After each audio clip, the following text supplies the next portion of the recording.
200% tariff लगा दूंगा, Trump ने फ्रांस को दी धमकी। यह है बड़ी वजह। नमस्कार, मैं हूं आपके साथ आयुषी गुप्ता। अमेरिकी राष्ट्रपति डोनाल्ड ट्रंप ने टैरिफ को लेकर फ्रांस को नई धमकी दे डाली है। अमेरिकी राष्ट्रपति डोनाल्ड ट्रंप ने सोमवार को धमकी दी कि अगर इमैनुअल मैक्रोन ने प्रस्तावित गाजा शांति बोर्ड में शामिल होने से इनकार कर दिया तो वो फ्रांसीसी वाइन और शैंपेन पर 200% का भारी टैरिफ लगाएंगे। ब्लूमबर्ग के अनुसार पत्रकारों से बातचीत के दौरान उन्होंने ये बताया कि मैक्रोन ने गाजा के लिए प्रस्तावित शांति बोर्ड में शामिल होने का निमंत्रण ठुकरा दिया है। ट्रंप ने आगे कहा कि कोई उन्हें नहीं चाहता क्योंकि वे बहुत जल्द पद से हट जाएंगे।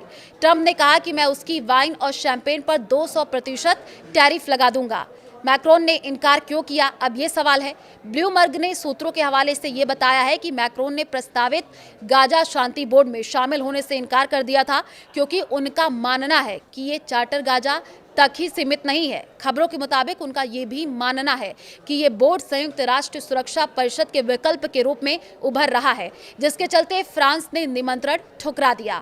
मैक्रोन ने $1 अरब की स्थायी सदस्यता फीस के कारण इसमें शामिल होने से इनकार कर दिया, जो शायद अन्य यूरोपीय नेताओं को भी इस बोर्ड में शामिल होने में हिचकिचाहट का कारण हो सकता है।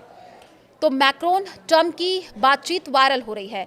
ट्रंप के साथ वायरल हो रही एक टेक्स्ट बातचीत में उन्होंने ये कहा है कि मेरे दोस्त, सीरिया के मुद्दे पर हमारी राय पूरी तरह एक जैसी है।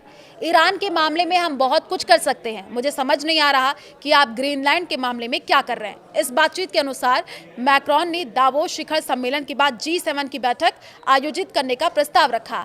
बातचीत में कहा गया कि मैं दावोस के बाद गुरुवार दोपहर पेरिस में G7 की बैठक आयोजित कर सकता हूं। मैं यूक्रेन, डेनमार्क, सीरिया और रूसियों को भी इसमें आमंत्रित कर सकता हूं। उन्होंने ट्रंप को अमेरिका लौटने से पहले पेरिस में एक आधिकारिक डिनर के लिए भी बुलाया। क्या है गाजा शांति बोर्ड? तो देखिए, बोर्ड ऑफ पीस एक अमेरिकी लीडरशिप वाला अंतर सरकारी संगठन है जिसकी स्थापना ट्रंप प्रशासन द्वारा वैश्विक संघर्ष समाधान और पुनर्निर्माण के प्रबंधन के लिए की गई थी।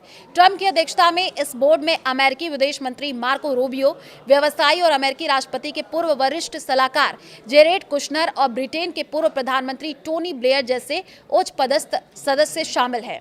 पिछले साल सितंबर में प्रस्तावित इस बोर्ड का उद्देश्य 2 साल से चल रहे संघर्ष की समाप्ति के बाद गाजा में अमेरिका की मध्यस्थता से हुए युद्ध विराम के दूसरे चरण की देखरेख करना था। मौजूदा समय में इसका उद्देश्य फिलिस्तीन में एक तकनीकी सरकार और गाजा क्षेत्र में पुनर्निर्माण करना है। गौरतलब है कि कुछ दिन पहले ही ग्रीनलैंड का असहमति जाहिर करने के कारण ट्रंप ने 8 देशों पर 10% का टैरिफ लगाया था, जो 1 फरवरी से प्रभावी है। इसमें फ्रांस भी शामिल है। ट्रंप ने यह भी कहा है कि ग्रीनलैंड वाली डील अगर फाइनल नहीं हुई तो 1 जून से 25% टैरिफ लागू हो सकता है।